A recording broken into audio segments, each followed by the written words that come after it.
Hello and welcome to the ALCSI podcast, where we share the stories of lung cancer patients and their caregivers, as well as the work of doctors and researchers in the field. Today, we have the great honor and privilege of having Mr. John Matthews with us.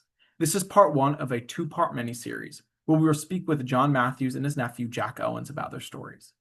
John Matthews is the founder of Ride Hard, Breathe Easy, a nonprofit organization committed to supporting lung cancer patients and advancing awareness and care. Motivated by the loss of his mother to lung cancer, John turned his grief into action by launching a cross-country bike ride that's since grown into a national movement. Ride Hard, Breathe Easy now partners with 7 cancer centers across the country, has supported more than 2,500 patients, and has raised over $1 million for lung cancer initiatives. In addition to this advocacy work, John teaches public speaking and speechwriting at Temple University, helping students use their voice to make a difference. He also was instrumental in establishing the ALCSI Chapter at Temple University. He lives outside Philadelphia with his wife, Beth, and has a son, John, who he deeply admires. John brings a unique perspective to the cancer research conversation, blending lived experience, community mobilization, and a deep commitment to improving outcomes for those facing lung cancer. John, we are so honored to have you on our podcast today, so thank you for your time. Thank you very much. Glad to be here. To introduce the moderators today, my name is Sam Schwartz. I'm Pranav Mandiam. I'm Jacob Rashab. And I'm Priyanka Senthil, and we are with the American Lung Cancer Screening Initiative, a national 501c3 nonprofit working to raise awareness of lung cancer and lung cancer screening. So, John, to start us off today, can you tell us why you got involved in lung cancer advocacy? Yeah, in 2011, my mother, otherwise healthy, was 79 years old, and she was living her best life. And she had 6 wonderful kids, her words, and 19 grandchildren that she adored every day.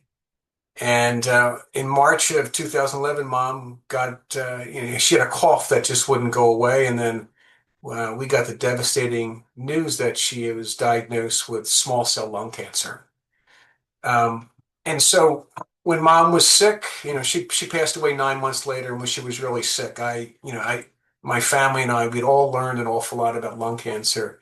And when she was sick, I said, I'm going to do something.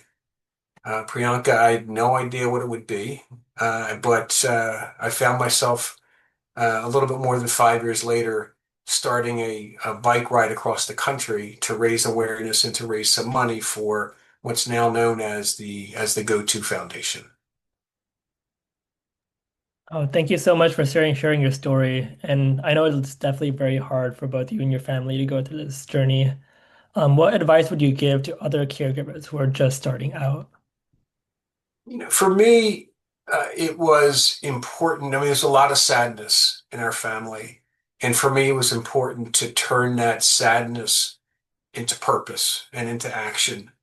And in particular, what I'd suggest is, regardless of the disease or regardless of what someone's dealing with, is first of all, just get to know the people who are involved with the care. Get to know them as best you can, even on a personal level, so that they understand what you know and you understand what they're trying to accomplish. Secondly, I got this advice is very pragmatic, but when you go to appointments, take that burden off of the patient. Be there with them and for them, and let them just do the best they can during the appointment. And I found every doctor or nurse or anyone we talked with was very willing to share everything possible, and even to bring a recorder into the meeting so you really understood what you're dealing with. And I could, whether it was me, I have brothers and 4 brothers and a sister, or whether it was any one of us there, we would then be that voice back to the entire family about what happened. And so making sure that neither Mom nor Dad had to take that burden on. Wow, John, I think that's incredible insight, especially the bringing the recorder. That way you just have that for future review and you sort of have it in the doctor's words to pass on to others. So I think that's fantastic. And really your largest contribution to the lung cancer advocacy and research sphere has been Ride Hard, Breathe Easy. So I just want to ask you, what sets the organization apart from other lung cancer advocacy organizations? The thing that we know, that we believe strongly is, Jacob, is that we're the only organization that we know that is solely focused on helping lung cancer patients who are dealing with lung cancer.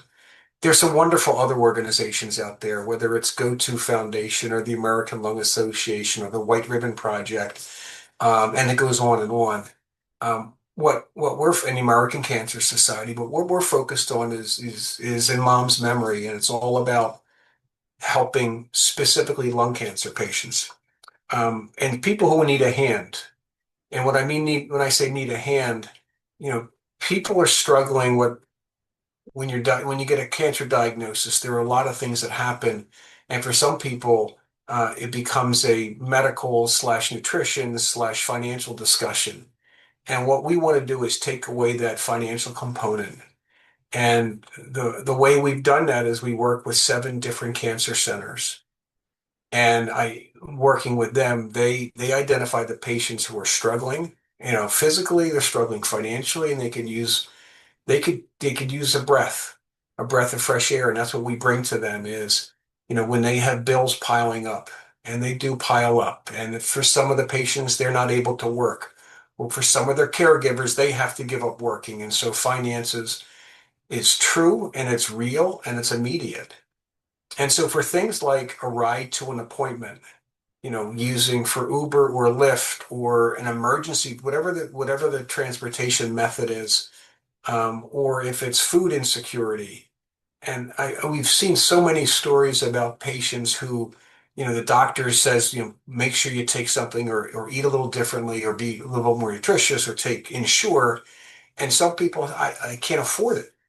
And so whether it's food insecurity, whether it's paying for a utility bill for a couple of months, or if it's a ride, they're the most common things that we see. So um, that focus on specifically in lung cancer patients is really what makes us unique. And we've helped over 2,500 patients, and we get stories all the time from each of our 7 cancer centers. And it it breaks, we have a board of directors and we read them, and it breaks our heart to know that there are people out there who can't do the basics. They can't get to an appointment. They can't pay for the best food, and they're worried a lot about the financial implications. And hopefully we take that away from them and give them a better chance to focus exclusively on getting better. I really want to commend you on that. I mean, going and helping direct to the patients is absolutely incredible. And I think one of the things that is often overseen by patients or people who are outside who don't really have a lot of information about the life of living with lung cancer, cancer in general, is obviously there's the heavy cost of the treatment. But even as you said, just being able to get to the appointment for a lot of people that can become very difficult, or making sure you're getting the food you need when you're outside of the treatment, that can be very difficult to get. So I really commend you and all the work you do to specifically help the patients and make their days a little bit easier, a little bit more easy. Um, I wanted to follow up with you about, you said you working with all these multiple cancer centers across the United States. How are you able to form those partnerships in the first place? I mean, I'm sure uh, they don't, these cancer centers don't really have a lot of people coming to them and saying, how can I help out? But how are you able to form these strong partnerships that can go and then directly help patients? Yeah, the first one we worked with was Fox Chase Cancer Center, and they just happen. They're one of the best. They're NCI designated. They're like everyone we work with. They're some of the best in the country. And I'm fortunate enough that they're very close to us. And actually, Jack's father works there as well. So we knew that we could contact people, and we had known a few people. So they seemed like the logical first one to work with. And after talking with them, what we learned is that the most effective way to get into the cancer, at least for our world, was let's find somebody who knows somebody, and just talk with them and share with them what they're doing. And what's important is the word that, Sam, that you use is about a partnership. I mean, it's truly a partnership because we're a small nonprofit. Um, we bring in we bring in money through events and donations, but we have no staff.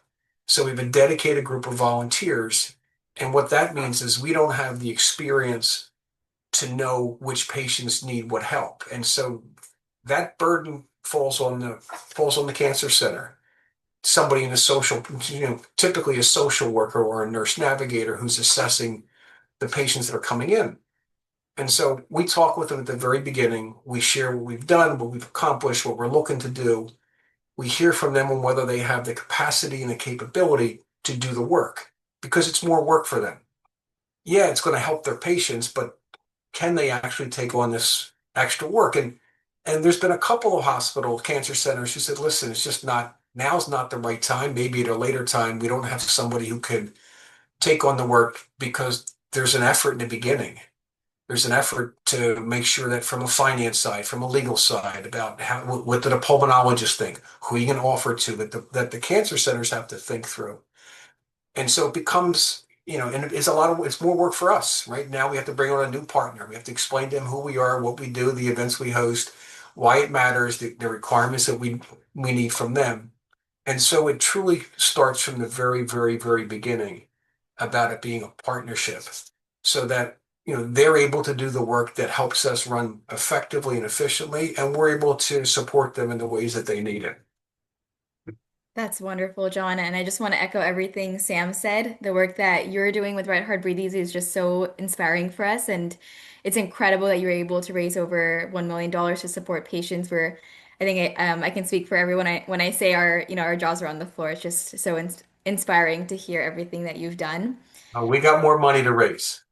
Yes, always. And as you were describing, the patients that you've connected with, it really reminded me of some of the community members I've personally met at these events that we hold at ALCSI. And at one health fair, I remember one grandfather was telling me, he's like, I'm eligible for screening and I really want to get screened. But he said, insurance covers my scan, but none of the other extra costs that come with it.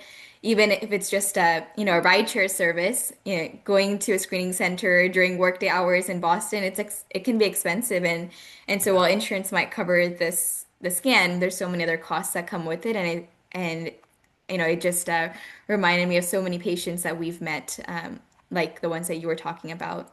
And so along those lines, I wanted to ask. With other cancers like breast cancer, we have some really strong patient support programs.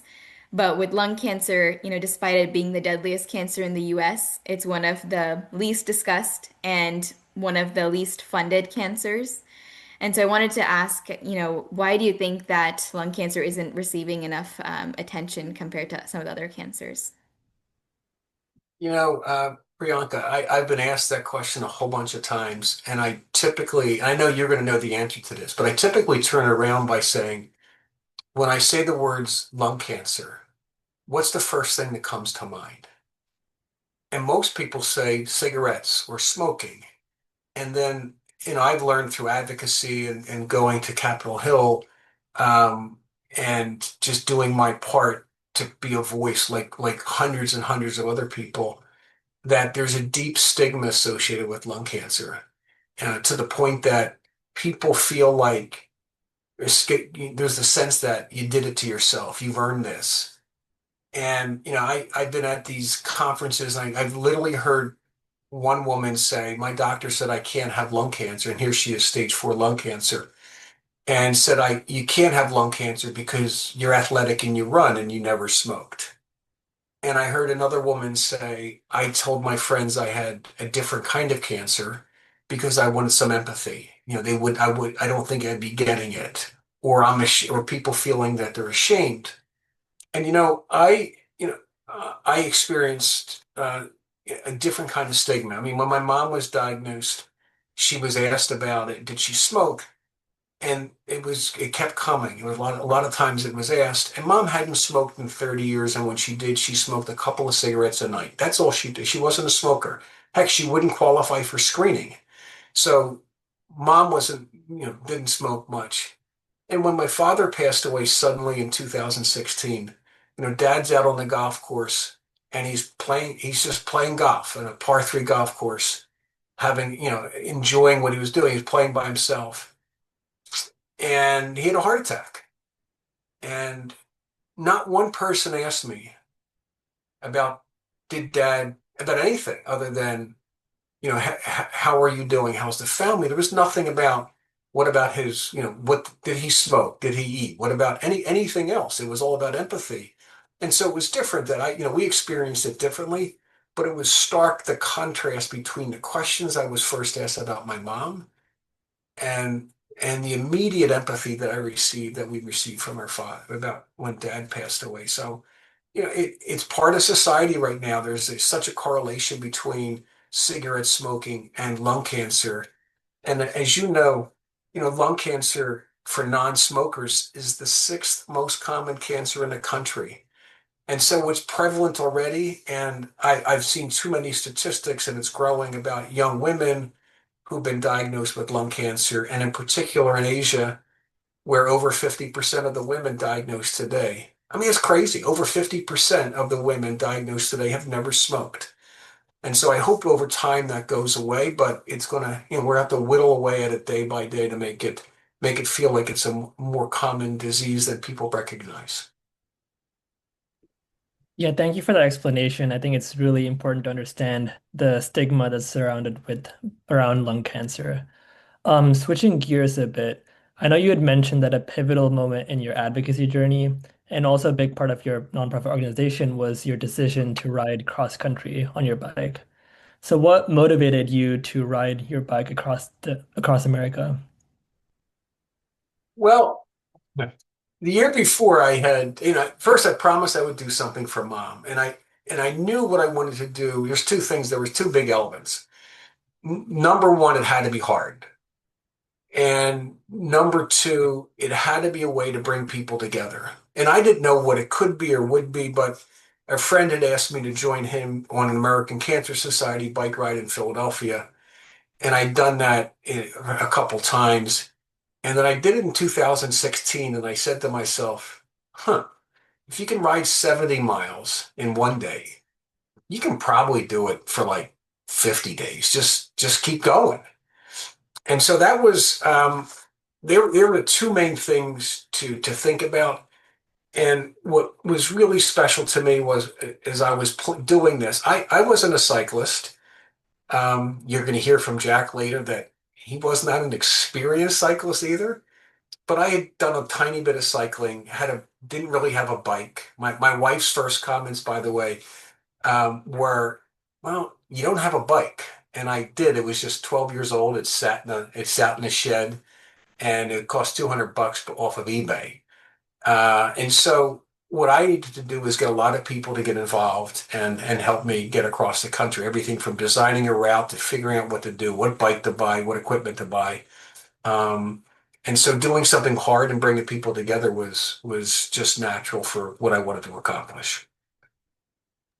I think it's just so extraordinary to see how just like purely off of passion and off of the generosity and help of others, how far, you were able to go and what you were able to accomplish. And given that it's just such a unique experience, I think a lot of our listeners just want to know what are some of the moments that really stood out, some of the things that, were some of your favorite memories, some things that may have been really difficult, some things that really just stood out to you in your mind when you reflect on that experience.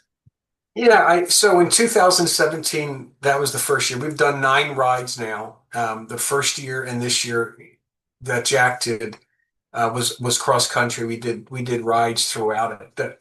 And a couple things jump out at me. The most special time for me in 2017 was the final day. It was the shortest day, but I got to see my family again. And my son is 30 now, but at the time he just started working, and I hadn't seen him in 7 weeks. And he flew out to see me at the finish line. And my wife flew out, and all my brothers and my sister flew out. And actually, Jack came out too with his mom and his siblings and his father. And so seeing everybody there, I'd seen my wife for 3 days in the past 7 weeks. And so it was really, really special to finish that way. What I did find out, and I shared a little bit with Jack, was it's the physical part you can grind through. I mean, Jack and I talked about it. It hurts. Okay, pain goes away. It's not that big a deal. You just endure it, and you're always around people you love, like we had during our ride. So there's always the security as well as the compassion you're getting from really important people in your life. But the mental piece was tough. And I remember the first year that on day 17, I'm thinking to myself, oh my God, I've been at this every day. I got to keep riding. I'm going to miss my family. I miss my friends. But it goes away quickly because you just realize the cause and the purpose. So there's a mental component. And I really applaud Jack because, at the age of 20, to be stepping away from life to do something that's bigger than who you are is so impressive.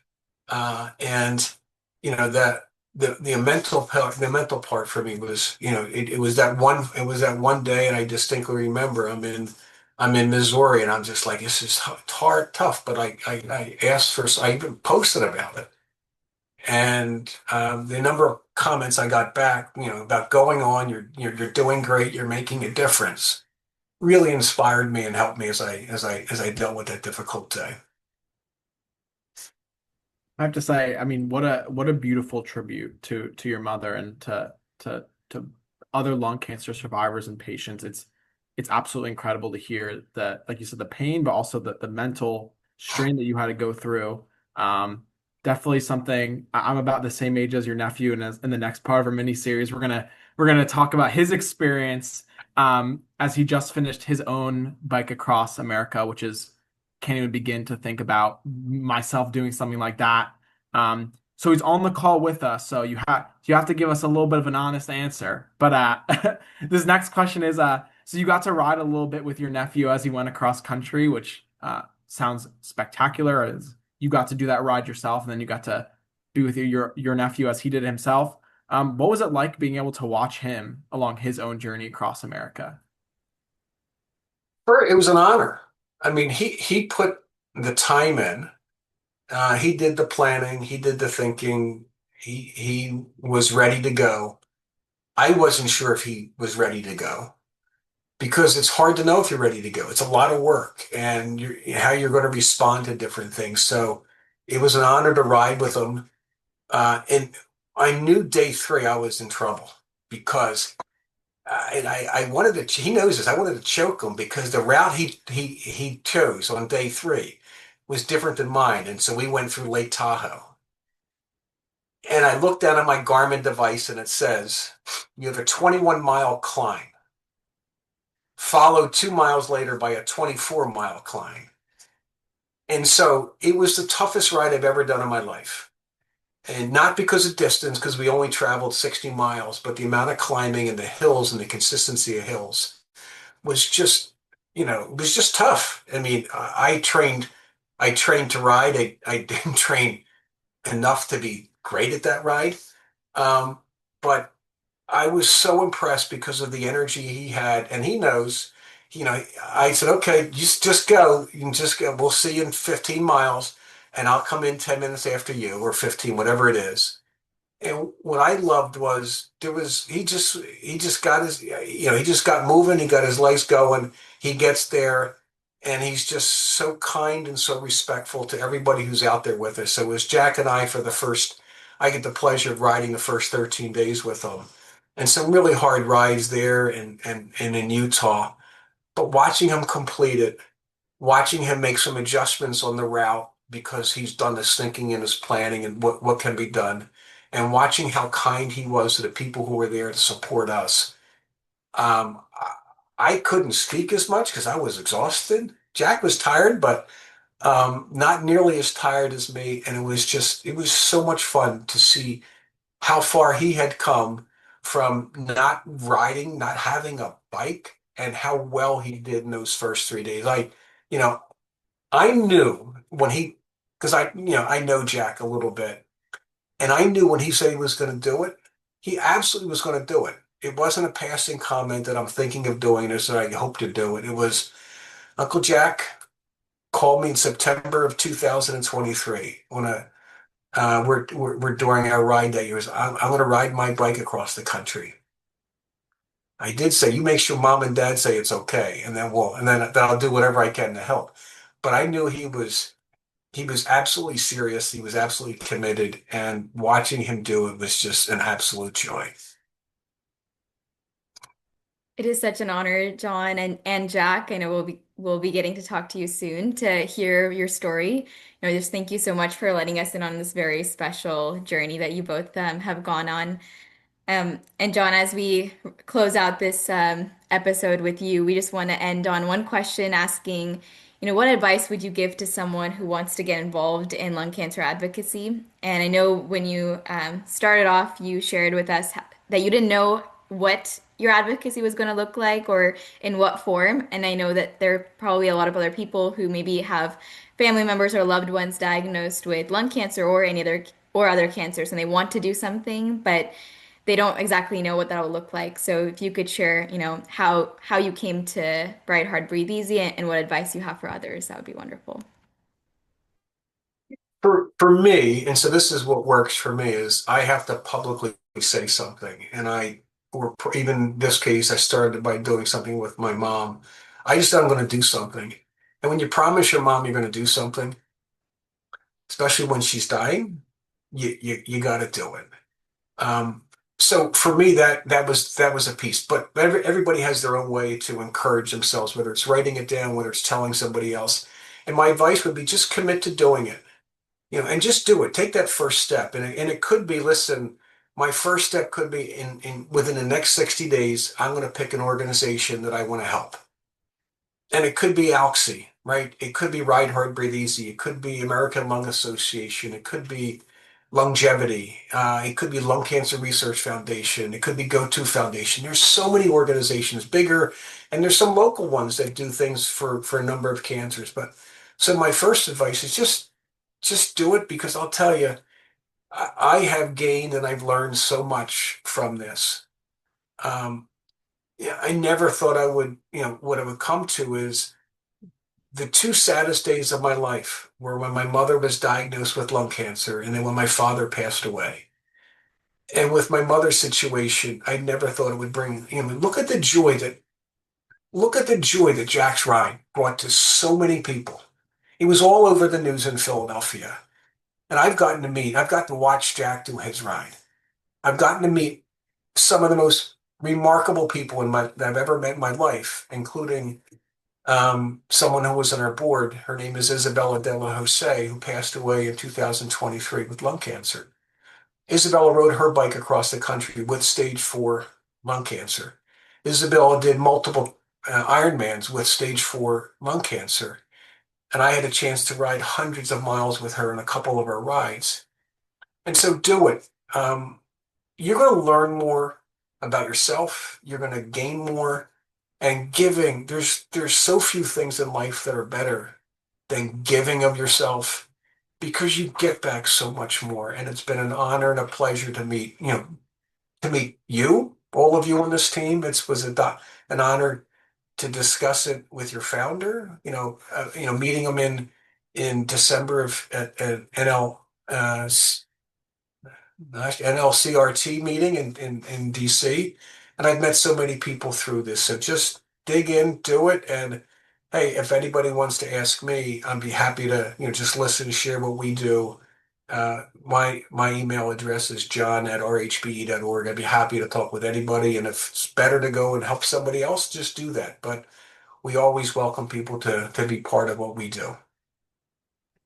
John, it has truly been an honor to talk with you and learning from the wealth of knowledge and experience that you have as a lung cancer advocate. We appreciate all the work that you're doing for the lung cancer community as well. And thank you for our listeners for joining us on this episode of the ALCSI podcast. We hope you enjoyed it. Stay tuned for our next episode of this two-part miniseries where we'll talk with John's nephew, Jack Owens. Thank you and have a great day.